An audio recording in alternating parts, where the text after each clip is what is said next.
He wanted a world without a god but ended up reincarnated by one, in a world where he has the power to summon and level up the strongest gods. Yukito is an ugly, disgusting loser who has his father as his biggest problem in life. His father, who looks like a Tekken 8 custom character, has always ruined his son's life because he's the leader of a cult of oiled up, bald gym bros who preach for a god called Mitama. Since childhood, Yukito had to face weird situations like playing with harmless capybaras, praying at the Niagara Falls, or getting a Joan of Arc treatment, which are all created by his father and ended up with him having no friends. However, the latest situation ended up becoming the craziest one. Yukito was walking home with his crush when suddenly his father's crazy followers kidnap him and put him inside a basket. The hairless gang then carried that same basket into a cliff's edge and tell Yukito's father that they had bought him. Yukito initially thinks this is just their usual weird stuff, when his father suddenly reveals they will go through the ritual of musubai. They plan to put Yukito in the sea for 3 days and he'll come out as the new cult leader of the group. The men are all happy about it, but Yukito starts to panic, telling his dad that the Romans did that 2,000 years ago and it didn't end well. However, his dad gives him a thumbs up, forcing Yukito to give up and accept his fate. Before they toss him into the water, his dad comes over and tells him not to worry because some sort of plot armor will save him. He tells Yukito to pray to Mitama and ask to be purified and cleansed. Suddenly, Yukito's life recap flashes before his eyes, and it's not funny because he's basically getting cooked in those flashbacks. His dad assures him he's blessed by the sacred treasure, and then they all tell him, "Alright, see ya," before tossing him into the sea. Yukito realizes he never had a decent life and sinks to the bottom of the sea. He wishes is that if there's really a god, it should do him a favor and let him be reborn in a world without gods or religion. That way he can make friends and get a normal life. Yukito suddenly hears a girl's voice and then wakes up in a forest where a girl is basically playing Asu using his little Yukito down below. According to her book, it's a way to make a guy lively. But she panics when she goes too far, but that gives Yukito a moment of clarity. Now, in the village, Yukito is clothed and feeling better. The girl apologizes, but he reassures her it's okay and she should do it again. She insists on serving him until he's healthy and explains she works at a nearby eatery. Her name is Ulurl, and as an apology, he can eat there for free anytime. With his dead eyes, Yukito looks around and thinks this fantasy world must be an ice guy story. Ulurl is glad he's happy and thanks the book for helping her. Yukito asks her where the guild is and she looks confused. He explains it's an adventurer guild and Ulurl nods like she understands.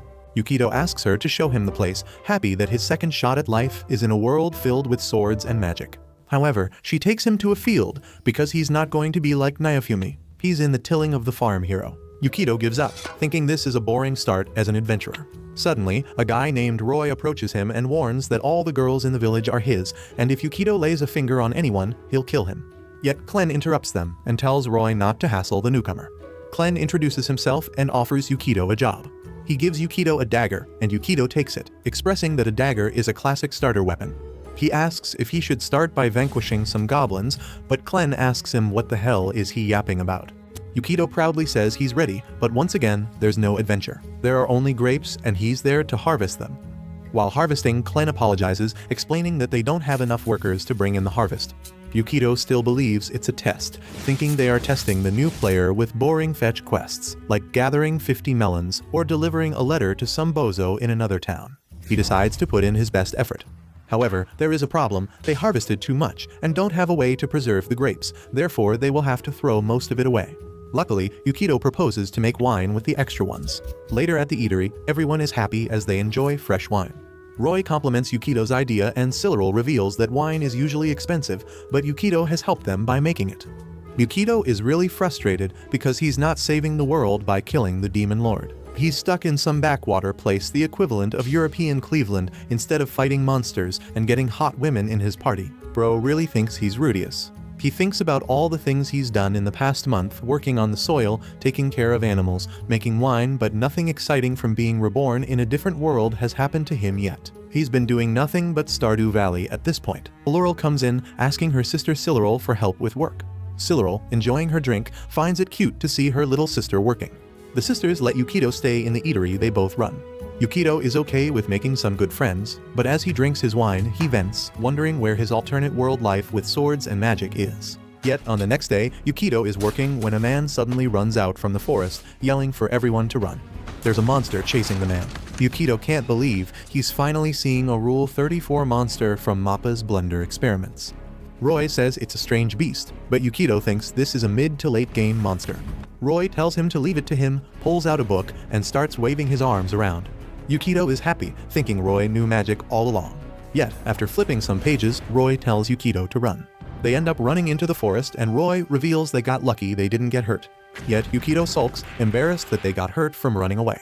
He grabs Roy's collar, demanding to know why they didn't fight. Roy explains they had no chance against the beast. Yukito refuses to accept a world where they don't fight monsters and asks about the book Roy used. Roy says it's the Strange Beast strategy book with escape plans and first aid stuff. After returning to the eatery, Yukito realizes there's no magic in this world, and this is basically a lot worse than his life because aspirins haven't been invented yet. Siluril invites him to join for a drink, and while doing it, Yukito realizes that despite this world different from what he imagined, this life isn't so bad. Siluril tells him the village is happier since he arrived and shyly asks if he could stay forever. He agrees, thinking after all there's no demon lord in this world. Compared to his old life, he's grateful to God for this world. However, Yukito is shocked when Siluril asks what a god is. He is so shocked, he has to talk a walk and actually think about how this world works, especially since they have no magic, there are large beasts they can't fight, and there is no god at all. He wonders what would have happened if the strange beast had killed him. Spotting a dead animal in the forest, he picks it up for a proper burial. That's when he realizes he doesn't know how they bury the dead in this world.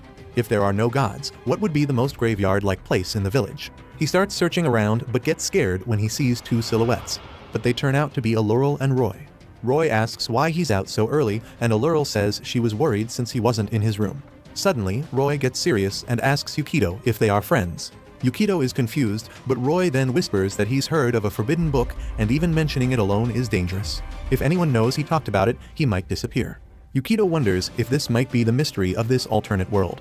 He asks what book it is, and Roy reveals it's a book about how to talk to women properly, disappointing Yukito. The three of them then go to the imperial capital, Yukito's first time being there. Siluril mentions their village is in a remote region of the empire. Yukito asks why she decided to tag along, but she just smiles. Roy points to a huge sphere, calling it the Imperial Palace, and explains everything, from farming to dealing with strange beasts, was taught by the Emperor. Roy also warns him to avoid talking to anyone from the city. Yukito asks why, and Roy explains that everyone hates people from their village.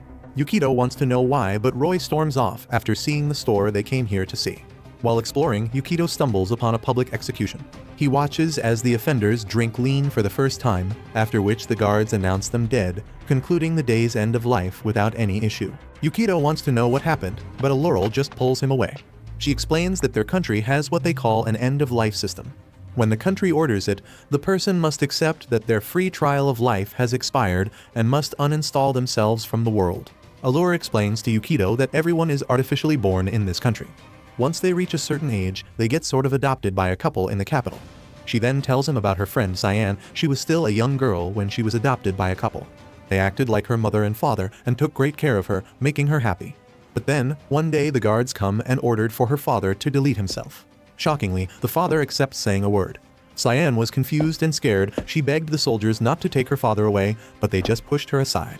They asked her parents if she was rebelling against the end of life.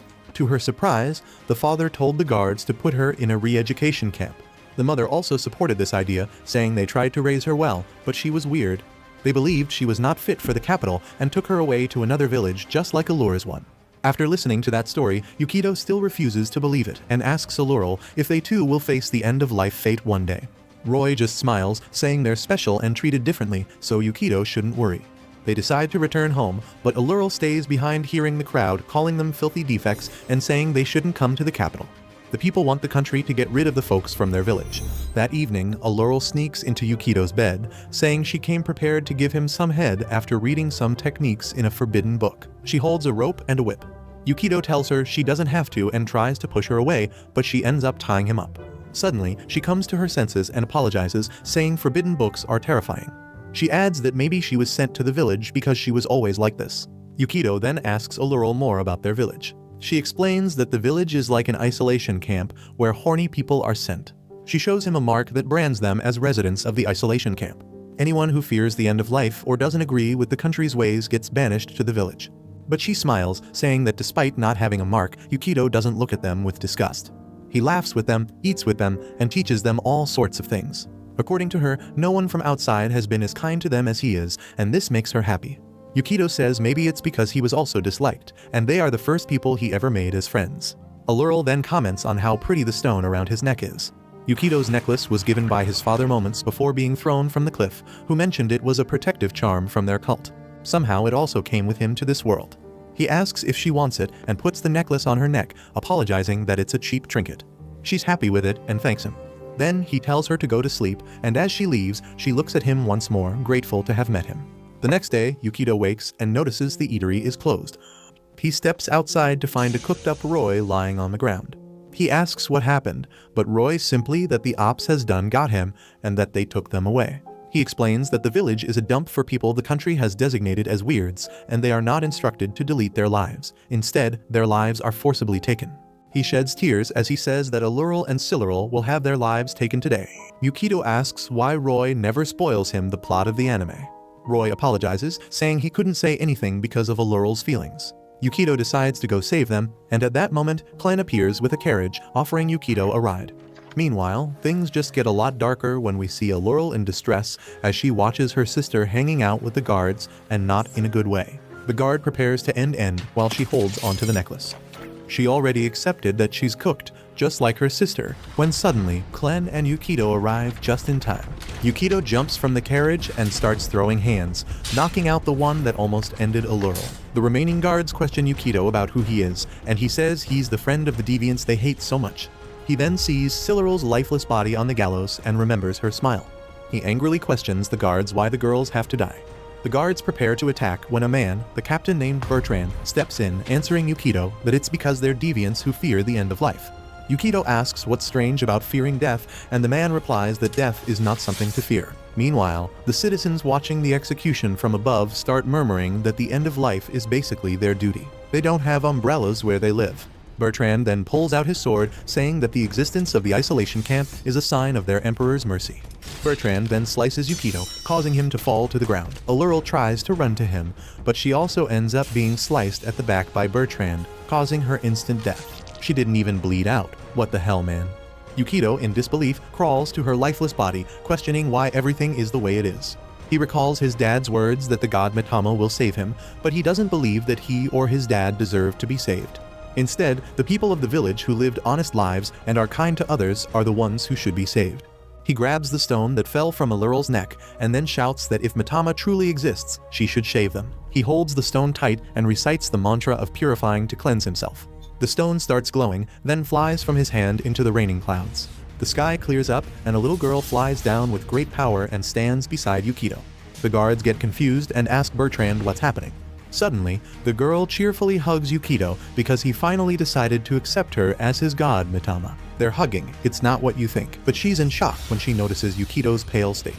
She starts to shake demands to know who hurt him while she wasn't there. Yukito tells her to use her power, and she begins turning into a dark aura, releasing an eldritch horror these have never seen in their life. She releases vines that grab Bertrand and the guards, swallowing them up as she plunges them into darkness. After dealing with them, she cheerfully skips to Yukito's side to heal him. Allurl wakes up surprised she's healed, but confused as she sees this mysterious person on Yukito's shoulder, praising her and calling her cute while she's calling the cops on Yukito. Yukito still doesn't understand what's happening.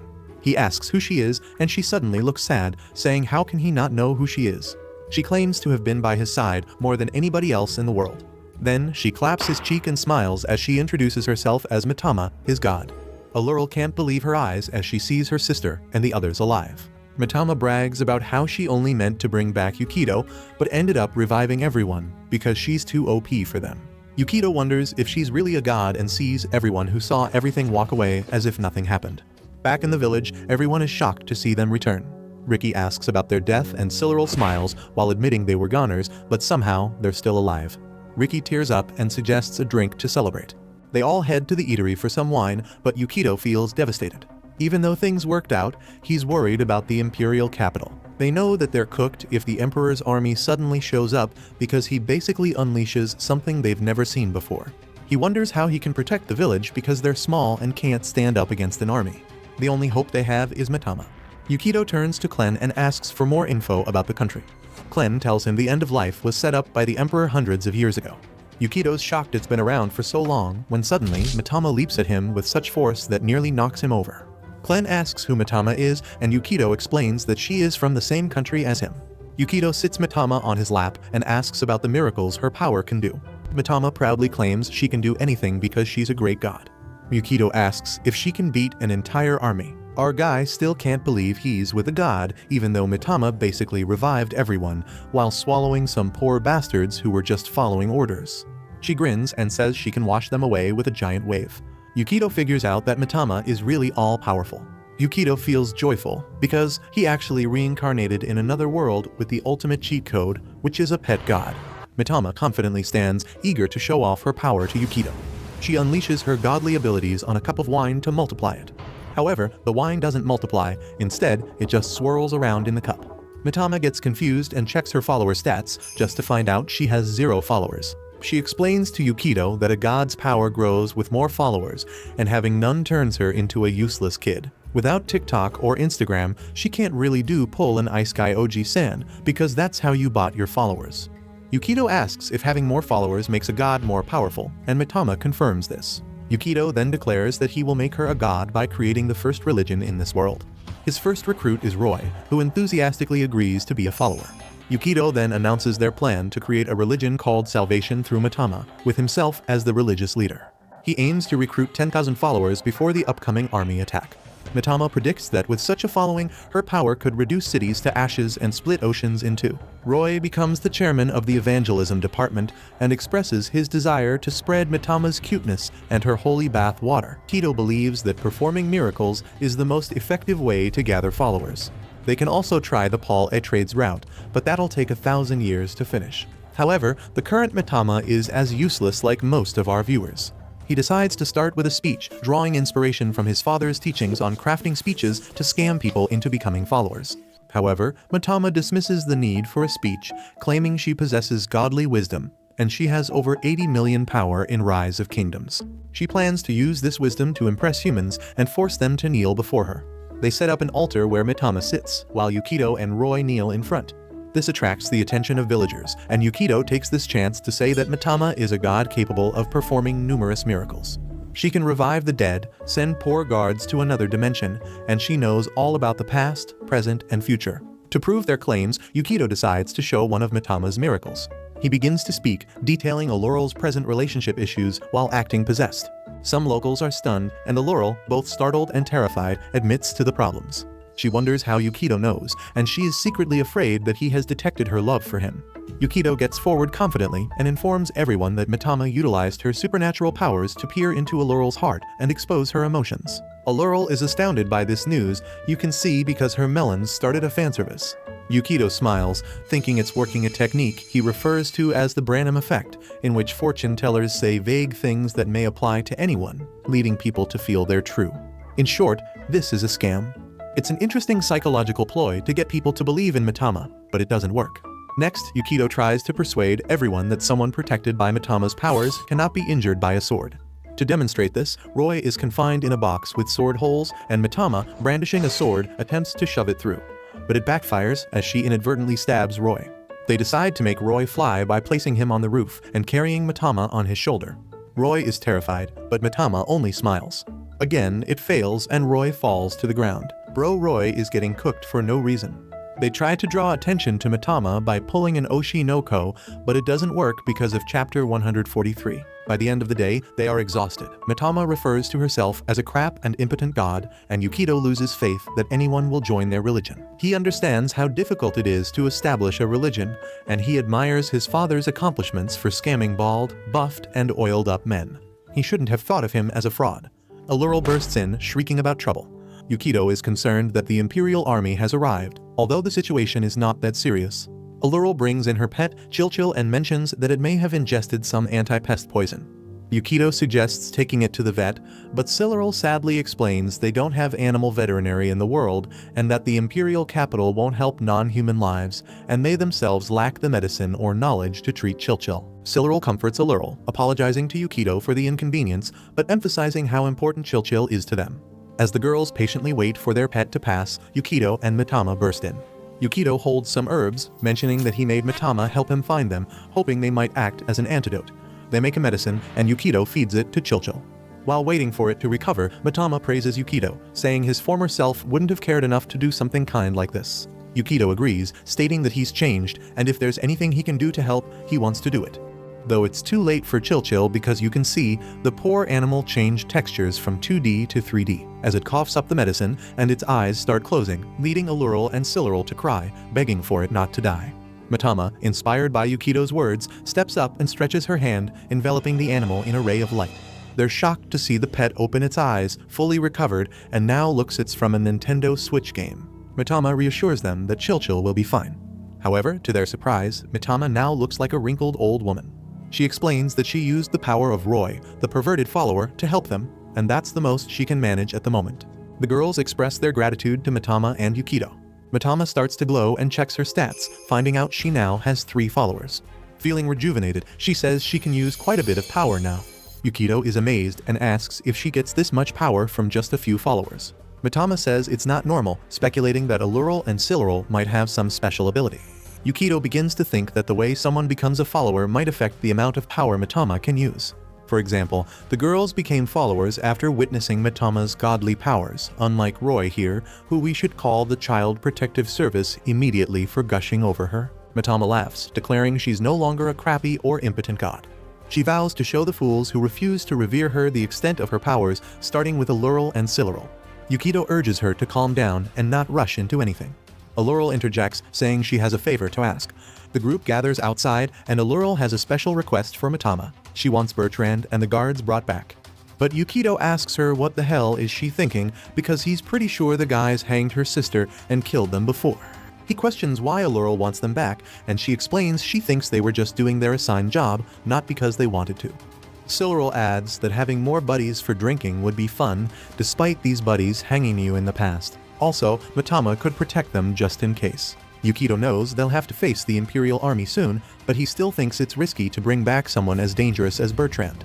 Mitama decides to free the guards, unleashing them from their prison. As the smoke cleared, a female voice screamed about being defeated by a mere child. Yukito, confused, asked who she was, and she revealed herself as Bertrand. Damn, Mitama really cooked him so bad, he turned into a hottie. Feeling ashamed and teary, Bertrand asked them to just end her because he ain't gonna want to be a part of Yukito's harem. With everything calmer, Bertrand talked with Yukito, standing in a sword stance, ready to draw her sword at him and blaming him for her misfortune. Yukito accepted that because of him, she couldn't return to the capital as an Imperial Knight, and she hadn't unsheathed her sword because she hadn't received an order from her liege. Yukito praised Bertrand for her loyalty, but he emphasized that the Empire had thrown her away, and now she's gonna be part of his harem. Bertrand was reluctant to accept it, but Yukito insisted, telling her to admit that the Empire discarded her. Finally facing the truth, Bertrand took a proper stand. Yukito offered her his hand, asking her to join their group and promising to create a place for her to stay. This shocked her, and she blushed before agreeing. Why is bro blushing though? She realized the Empire would never accept her, and since Yukito saved her, she wanted to repay the favor. Meanwhile, the villagers worked in the fields when one of you guys appeared from the forest. Damn, y'all ugly.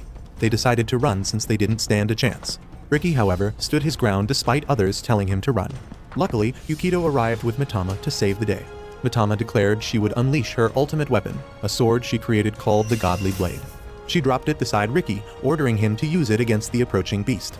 Ricky took the sword and charged at the beast, but it knocked him away. Bro really thinks he's Thorfinn or something, it's crazy. The sword turned out to be rusted, and Yukito scolded Mitama for not knowing that a sword submerged in an ocean for too long becomes useless. Mitama argued that legends said it was powerful, but Yukito regretted counting on her because the legends didn't mention something called rust to her. As the beast got closer, they screamed because of how one of you guys are, only to be saved by Bertrand, who appeared and stabbed the beast on the head, stopping its attack and landing in a cool way afterward. Damn. She's stacked though. Mitama was thrilled to see Bertrand, praising her as her 4th underling. Bertrand calmly instructed everyone to stand back as she handled the charging beast.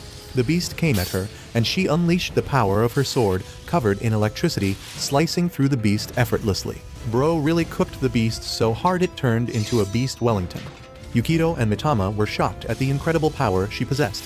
Bertrand sheathed the sword, declaring it was over and asking if that's what they wanted. Everyone was relieved to be saved, but Yukito noticed the sword changed and was no ordinary weapon. He brushed it off for now, expressing satisfaction that Bertrand had done what he expected.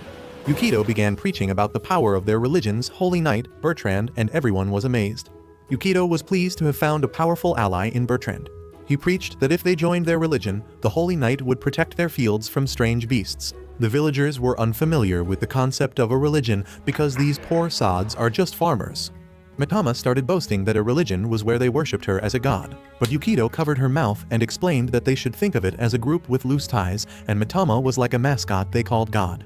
Since the villagers didn't know what a mascot was, Yukito used Chilchil, the animal in the eatery, as an example.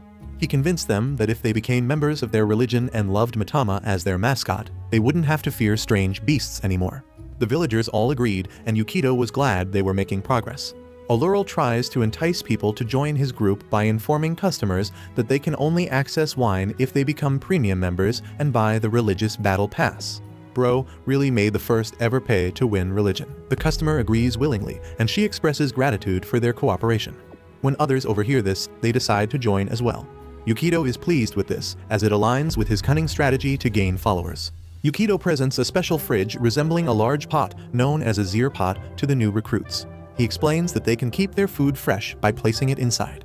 Siluril adds that joining the group will entitle everyone to receive a pot for safeguarding their food. Meanwhile, Roy feels extremely tired as Yukito has been making him work tirelessly for 3 days without any rest. Bro really looks like he's been working for Mappa for the last 6 months.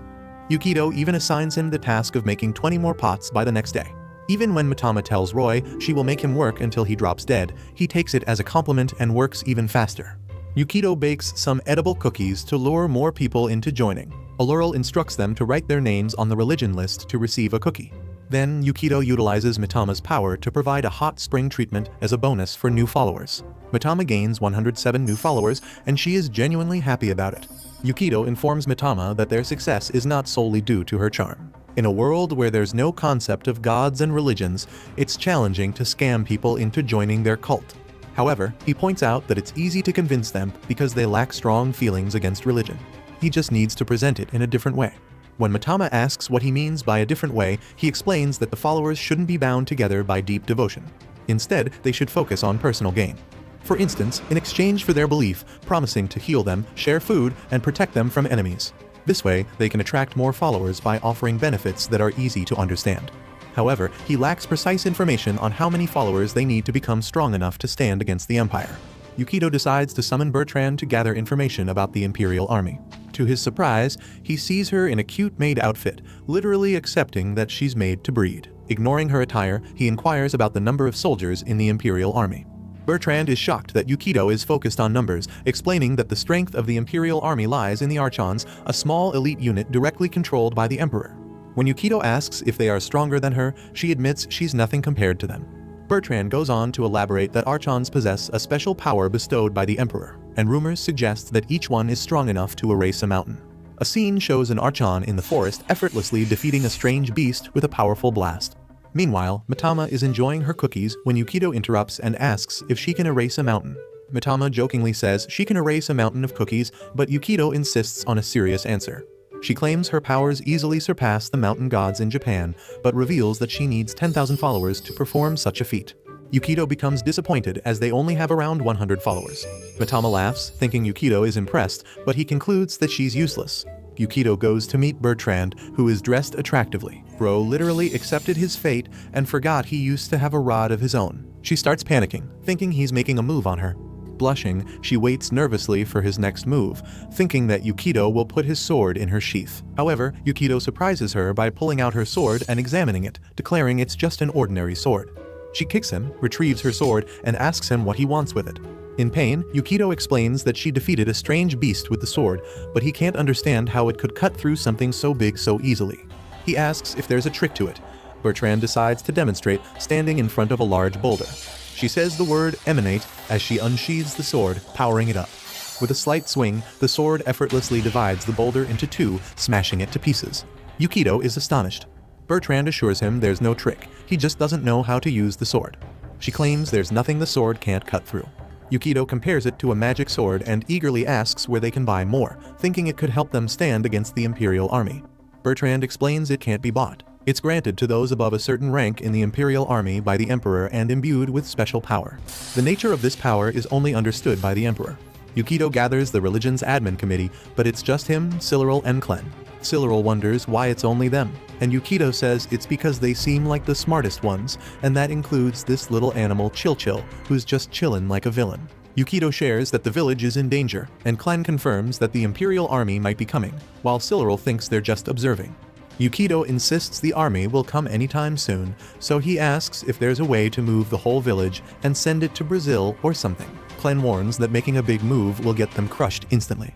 Yukito wishes if they had 10,000 followers things will be easier, but Siluril points out the village only has 2,000 people due to an empire rule limiting the population in isolation camps. Yukito asks what she means, and Klen explains that there are many isolation camp villages around the imperial capital, seen as trash cans for people the empire deems a Twitter user. Klen then meets Yukito privately, asking if he has a plan to conquer the capital. Yukito admits he doesn't have a solid plan, but he has over 9,000 hours on Civilization 4 and knows they can achieve a religious or cultural victory. Klen thinks it's a good idea since their freedom is what sets them apart from the capital. Yukito is happy with the response and, after smacking his face, declares he'll try his plan of taking the village 500 years into the future through technological advancements. Guy's gonna pull a science victory before doing anything. A month later, Yukito surprises Klen with his strong confidence in obtaining 10,000 followers. Klen questions, how's that possible with only 2,000 people in their village? Yukito explains to Mitama that their religion doesn't have a fancy god or founder, and Mitama, who is present in the room, dislikes that statement. Yukito continues to say he's broadening their followers by bribing them into becoming believers, but he needs to expand their scope. Silurilla asks what he means. Yukito smiles and says they're going to use Mitama's powers to take the village into the future. He tells her they are counting on her. Mitama gets emotional because Yukito finally believes in her. First, Mitama creates tractors and turns Roy into something that looks like an AI animated him. Roy uses the tractors to plow the fields in front of the villagers. The villagers are confused because Roy's 2D textures are high definition, and Yukito says it's Mitama's godly tool. He announces that those who follow Mitama can use these godly tools. Everyone agrees, but Mitama is on the ground feeling tired. Yukito laughs evilly, telling her to begin producing tractors, implements, and fuel for everyone, basically skipping the farming tech tree and moving to production. Everyone's excited except for Mitama, who's tired from using her powers. Mitama is feeling great again, with her followers now at 927, and she's thrilled that everyone is recognizing her greatness. Yukito is curious about what comes next, just as Alluril comes back with a bucket of water. Unfortunately, Alluril trips, spilling water all over herself and complaining that now she's just a generic girl used for fan service. Yukito smiles, having another idea. He introduces a sink with a tap, astonishing Alluril with the easy access to water. Yukito claims that water is a divine protection and they will bless each believer's home with it. Soon, they invented electricity and everyone celebrated. Roy praises the lights installed by Yukito and Mitama. The villagers are happy they can now enjoy drinks into the night. Yukito takes Klen and Bertrand to a cliff, showing them the illuminated village. He calls it premium living, like playing cities, skylines, something mankind has used to thrive over others. While Bertrand finds the view impressive, she notices someone on the ground dying, who is Mitama after being exploited for her powers. The next morning, they already have over 2,000 followers, and Mitama is filled with more power than ever before.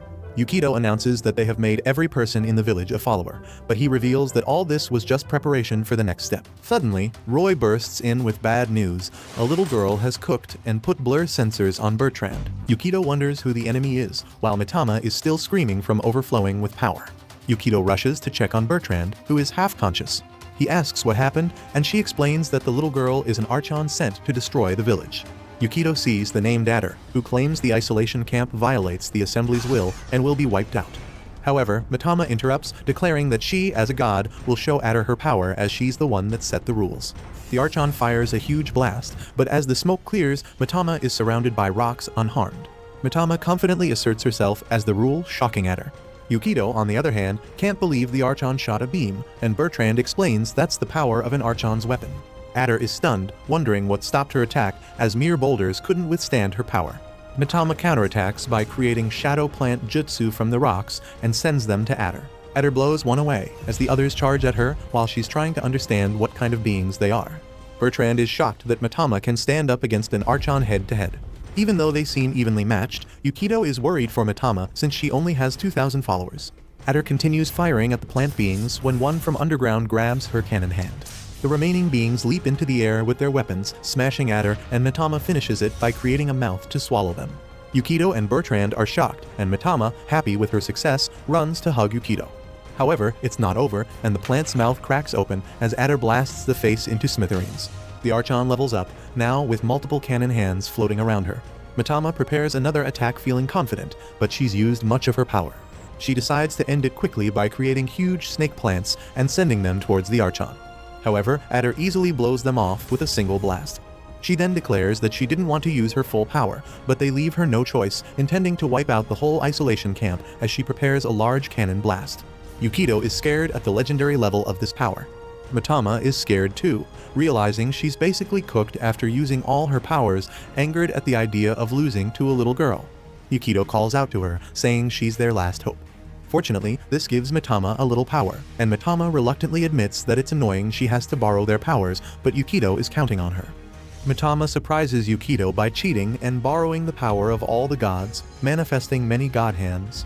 As a primordial god, she claims all gods and their weapons are at her disposal. She even borrowed Gilgamesh's lore. It's crazy, bro. A clash of god weapons and cannon blasts ensues, both sides pushing for a moment until, unexpectedly, all the god hands decide to leave. Mitama is scared and sad that they left just when the fight was starting, and that's because they found out she's not famous enough.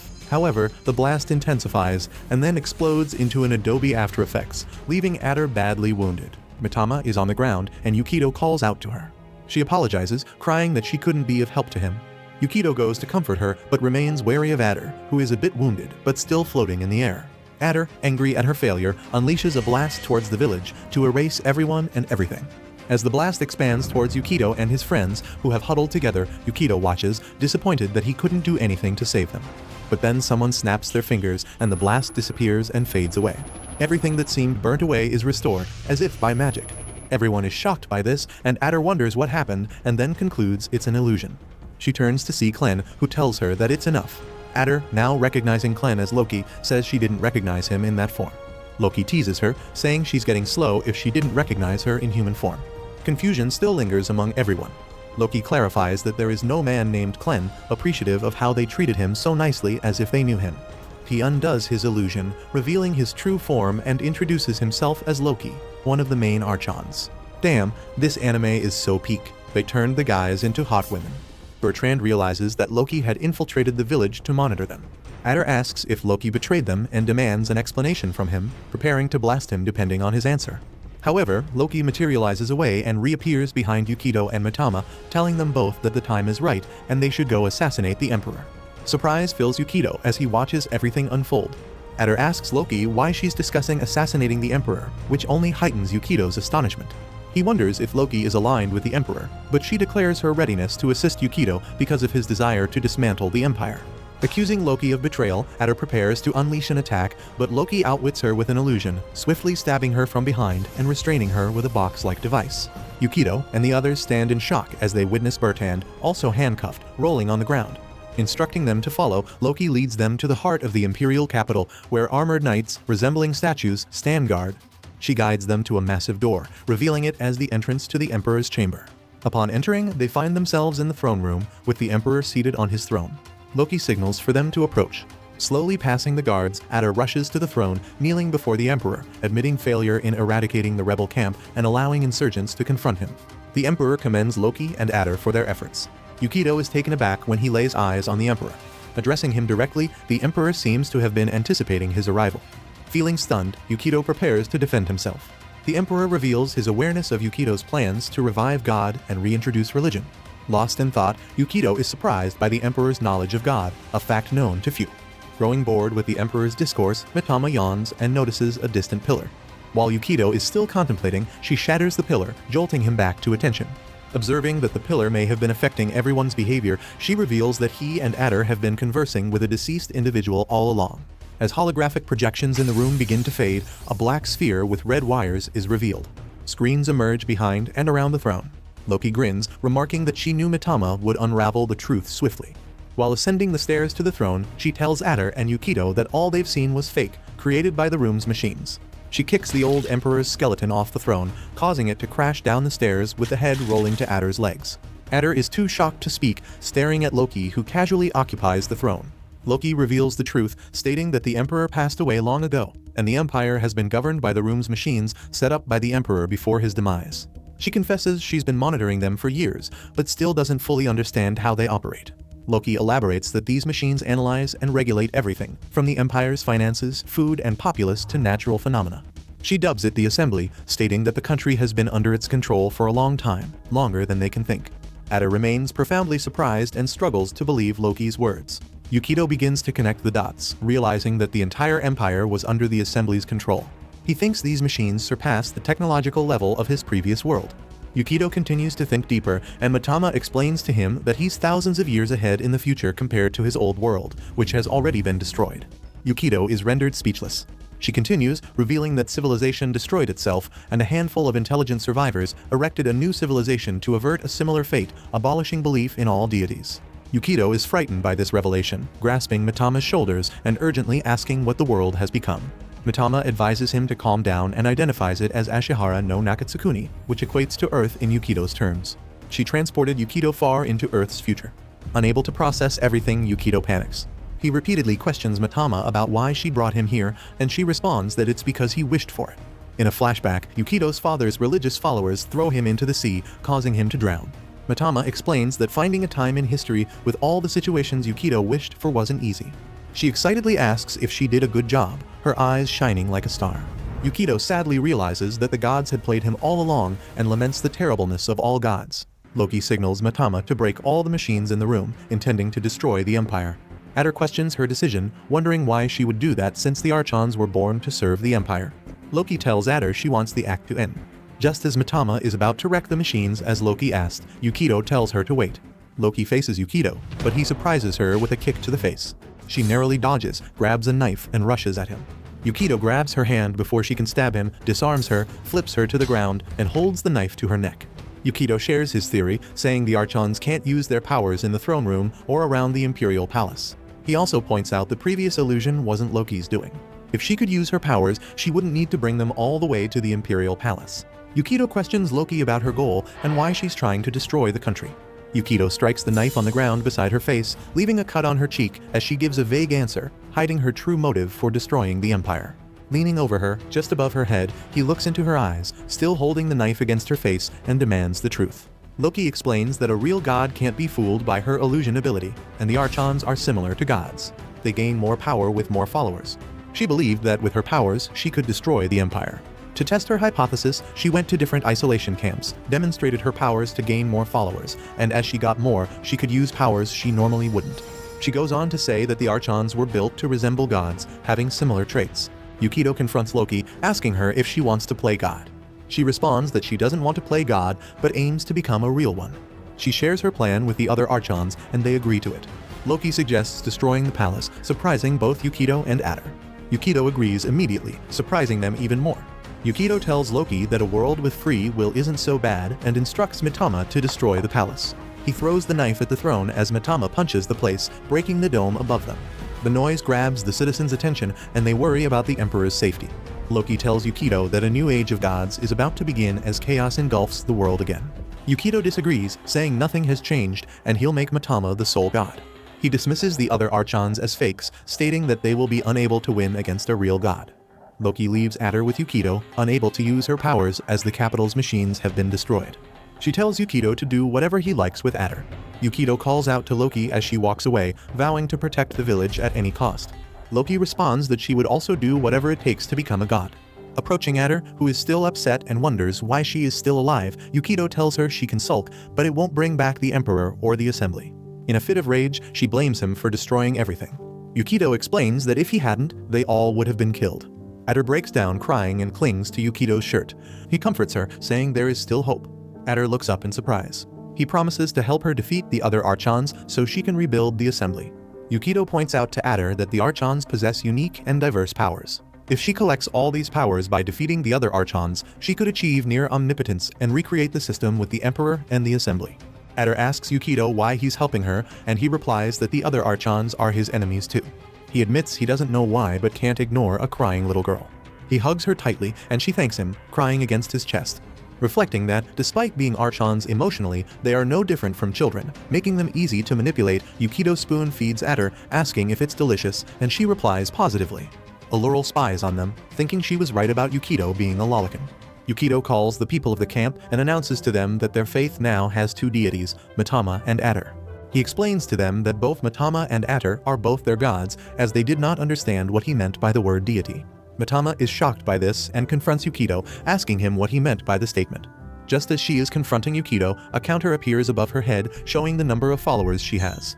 The same counter appears above Atter's head. She had gained more than half the followers Mitama originally had, causing Mitama to lose half of her original followers. Yukito signifies to Atter to try out the powers she gained from gaining followers. Atter ties a ribbon on her head before releasing a powerful blast of energy from her hands, which travels across a river and disintegrates a boulder. Mitama celebrates as she gains over 1,000 followers, putting her at almost 3,000 followers after the integration of 3 other isolation camps. She stops celebrating as she glances over at Atter, who has 300 more followers than her. Ricky bursts into Yukito's presence, interrupting his contemplation, and urgently informs him about a peculiar beast attacking. He warns Yukito and the others that Roy is in peril. Roy, carrying a girl, desperately evades the strange beast, but is nearly trampled. Just in the nick of time, Atter unleashes a blast from her hand, puncturing the strange beast and bringing the situation under control. Yukito quickly approaches with Mitama in his arms, expressing concern for Roy's well-being. Roy assures him that he's fine, but the girl he carries is severely injured. Approaching the mysterious girl, Atter commends her skilled movements and instructs her to stand.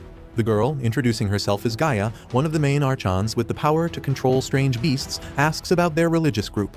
Yukito inquires about Gaia's intentions, and she reveals a desire to discuss something crucial.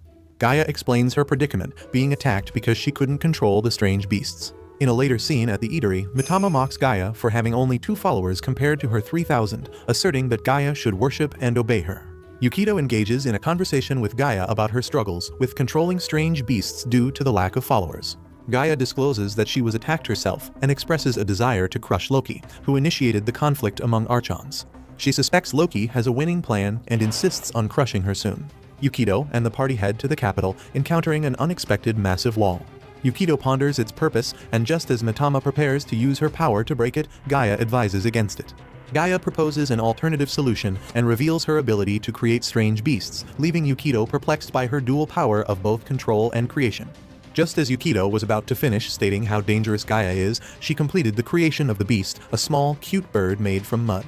This surprised Yukito, causing him to cut himself short, realizing she was completely drained from making that one bird.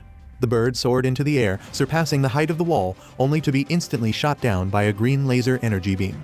Yukito and the party looked up in astonishment at the bird being brought down. Gaia explained to them that the moment they cleared the wall, they would be under immediate attack. A humanoid figure leaped down from the wall and landed in front of Yukito and the party, pointing a sharp blade at them, warning that all attempting to enter the capital would be eliminated. The figure turned out to be Bertrand, but claimed not to be Bertrand, introducing itself as the Black Knight Bertrand. Suddenly, Bertrand fell to the ground, her katana slipping from her hand. Yukito cautiously grabbed the katana from the ground. Bertrand pouted and whimpered like a baby, expressing a desire for everything to end. Loki appeared beside Yukito like a ghost, instructing them to take Bertrand away as she found her annoying. Yukito, surprised by Loki's sudden appearance, plunged the katana into her neck, beheading her. However, the head and body disintegrated, reappearing far behind them, laughing and stating that Yukito was too impatient. Loki questioned Yukito about why he was at the capital with Mitama, Gaia, and the rest of the party. Mitama proudly declared to Loki that she was not a reject and had over 10,000 followers. Loki countered, revealing she had over 1,120,000 followers. Yukito laughed, expressing his surprise at Loki having so few followers. Everyone, including Loki, was taken aback by Yukito's statement as he walked back, announcing they were heading home as there was no need for further reconnaissance. Yukito called out to Loki, warning her that if she had foolishly attacked them, she would have been beheaded. Smirking, he drove away. Back at their base, he warns them that foolishly attacking Loki would have resulted in all of them being dead. Allura is taken aback by the bluff Yukito has just pulled. Yukito expresses his surprise at the unexpected number of 1,120,000 followers and considers it a miracle that they were able to escape. Yukito instructs Bertrand to share the situation inside the capital since she was there and is the only one they can rely on.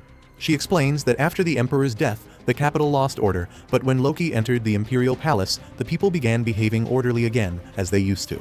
Bertrand agreed to guard the gates in exchange for information on Loki's plans, but despite numerous inquiries, she couldn't learn anything.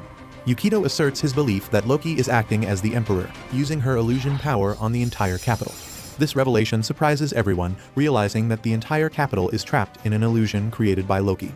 Yukito points out Loki's mistake, emphasizing that the number of followers she has isn't hers, but that of the Emperor. Everyone is shocked by this revelation, but Yukito sees it as an advantage they can exploit. He emphasizes that it's not a game, but a psychological war, and encourages them to strike with this newfound advantage. Yukito assigns tasks to everyone in the room. Bertrand hides in the back of a truck, tailing and observing Gaia's actions. She emerges when Gaia stops at a house in an area not supposed to be affiliated with any isolation camp villages. As Gaia opens the door to the house, several children greet her, calling her mother. They express concern about her being late again. Gaia apologizes, citing her busyness, and heads inside to prepare dinner. The children offer to help, she agrees, and expresses her gratitude. Bertrand reports her findings to Yukito, detailing everything she observed. Yukito concludes that this is Gaia's religious group, the smallest possible form of family. He explains that each family has its rituals, with the head being the leader and a strong bond between members. Yukito emphasizes that a family is a religious group in itself, citing that in the town he used to live, many great religions started as family religions. He believes they need to swiftly crush Gaia, proposing that the fastest way to deal with a family religion is to depose the leader and absorb the members in one go. Yukito discusses with Dakini the plan to steal Gaia's followers by making them fall in love with her. He stresses the importance of preventing children from being used as tools for religion, stating that exploited children will end up being discarded. To avoid this, they must not treat the children like tools. Yukito, Mitama, and Dakini confront the children. The children demand to know who they are. Mitama introduces herself as a deity and the others as underlings. Yukito tells Dakini he wishes she had brought all the children, but she insists he should return her followers first. Reluctantly agreeing, Yukito states they will work on the two and reform them both psychologically and physically. One of the children aims a bow at Yukito, and just as he prepares to retaliate, the ground begins to shake. Mitama informs Yukito that they need to leave the forest when Gaia emerges from between the trees, accusing Yukito of causing trouble. Mitama urges him to run, but instead he confronts Gaia, warning her not to attempt anything deceitful within their group. He asserts that even if she gains followers, they will simply take them away. Gaia laughs, declaring that there is no going forward, it's the end. The ground cracks beneath them, releasing a gust of air and covering the entire forest in a strange fog. Looking up, Yukito spots a massive, serpent-like strange beast named Typhon, a mobile biological fortress with powers surpassing that of an Archon. Typhon chases Yukito and his party through the forest. Adder stops and fires a blast at one of Typhon's numerous heads, momentarily slowing it down but causing no damage. Typhon retaliates with a blast from one of its mouths, which Mitama blocks with roots, exerting her power to defend the group. Yukito instructs Mitama to bow her head to seal away Typhon's power. She dismisses it as a crazy idea, pointing out that Typhon's original god doesn't understand words like Dakini. Yukito emphasizes the need to escape, but Dakini questions how they can outrun the monster. As the monster draws near, Cyril and Alluril arrive in a truck, crashing into Typhon. They urge the party to get in, claiming they've come to save them. Everyone boards the truck and they drive off. With the monster still in pursuit, Cyril presses buttons in the car, shifting it into overgear and moving at full speed. This allows them to dodge every attack from the monster as they drive away. Unable to completely evade the monster, Alluril accelerates so hard that it causes the speedometer to spin and fall off, propelling the truck into supersonic twirls. Finally, they manage to escape from the monster and drive away. Adder asks Yukito about the strange beast, and the child beside her reveals that it's Typhon, the strongest strange beast his mom could create. Typhon emerged from underneath them, revealing its full body, which was a few times more massive than the ones that originally chased them. Alluril kept driving away to avoid it, causing the truck to tumble a bit, making some of the kids fall. Yukito saved the kids who almost fell off, but ended up falling from the truck himself. He was instantly impaled through the stomach by a tentacle of Typhon. Mitama jumped out of the truck onto Yukito's almost lifeless body, promising to heal and save him. However, the tentacles started retreating into the mouth, and Yukito, along with Mitama, was then swallowed by Typhon. Yukito woke up, hanging from the wall with an unconscious Mitama on the ground. He saw blood everywhere and came face to face with Gaia in a different form, her combat form, causing him not to recognize her. Gaia explained that they were inside the body of Typhon, which strangely resembled that of a luxurious castle. She informed Yukito that he couldn't die, having tried to kill him about 300 times, yet he kept coming back to life, seemingly revived indefinitely by Mitama. Looking at a screen showing Typhon moving towards the capital, Yukito questioned Gaia's chances of winning with such a low follower count. Gaia asserted that she could win as long as she had Typhon with her, planning to destroy the other Archons one by one. She then asked Yukito if he knew the world before the Empire existed, explaining that Archons were half-human biological weapons created before the Empire existed by tampering with the human body. Gaia revealed that most Archons had lost their memories of that time, but she retained hers. Her mother had turned her into the god of a community that wanted to live alongside nature, rather than technology, using her as a tool for wealth and power. Gaia ran from her mother and destroyed her mother's community. She told Yukito that all Archons shared a similar origin story based on their nature. Gaia accused Yukito of smelling like her mother, calling him trash that exploited and deceived people. Yukito denied it, but she challenged him to honestly say if he hadn't been lying to the people around him. Reflecting on his actions in both his past and present worlds, Yukito lashed out at Gaia, accusing her of being the same as him. Gaia agreed, saying they were cut from the same cloth due to tactics implanted by her mother. She expressed hatred for the so-called gods, irritated that Yukito and the other Archons were trying to revive the world of gods, and declared her intent to destroy it all while strangling him. Allurel and the rest call out to Yukito, expressing gratitude for him and Mitama saving them time and time again. They declare that it's now their turn to save them. They gather a crowd of followers, playing a song and hosting a festival for Mitama. The cheers from the crowd make Adder stronger, prompting her to pass her guitar to Bertrand and instruct her to take over. Adder flies upward at Typhon and sends out a blast, destroying several of its heads. Dakini fires a blast at Typhon, making it attack itself. As some of the heads are about to fall on the stage, Adder destroys them. Just as everyone begins to celebrate, Typhon regenerates its heads and fires at the crowd. Mitama, boosted by her followers, squeezes out her remaining power and uses it to stop Typhon in its tracks. Yukito calls Gaia over and headbutts her.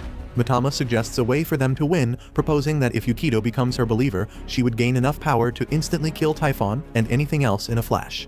Yukito agrees, asking Mitama to free him from his current situation. He promises to genuinely follow her if she does. Mitama frees him, telling him to become her believer. However, Yukito deceives her, kicking a table at Gaia and causing her to fall on the ground.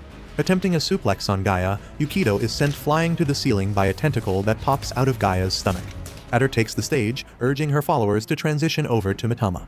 There are arguments in the crowd, but Adder convinces them, explaining that Mitama would protect and care for them. Mitama gains the followers from Adder, boosting her powers and allowing her to break free from her shackles. She forms a golem from the roots to battle Typhon. Yukito launches an attack at Gaia, getting his arms blown off. They regenerate almost instantly, and he grabs her by the neck. Gaia punches a hole in his stomach, making him step back for a moment. However, he punches her in the head, sending her to the ground. Yukito informs Gaia that as long as Mitama heals him, he will ignore whatever damage he takes. Mitama confronts Gaia for damaging Yukito's body. Yukito grabs Gaia by her waist, slams her onto the floor, and she transforms her arm into tentacles, attempting to strangle him. As Gaia is about to stab Yukito, she gets stabbed in the back by a branch from Mitama's plant summit. Gaia explodes, causing Typhon to also explode. Mitama and Yukito fall to the ground, and Mitama reaches out her hands to Yukito as they land safely.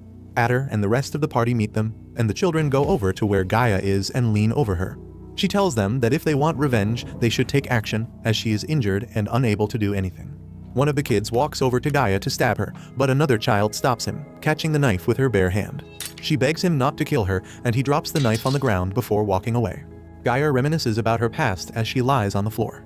Mitama's followers celebrate and party, with Dakini serving as their DJ. Adder takes a spoon of ice cream, suggesting that instead of Dakini or Mitama, ice cream should be worshipped. Yukito informs Gaia that he will be keeping her and the children under their watch. To ensure she doesn't do anything suspicious, he assigns Kai, one of the kids, to watch over her.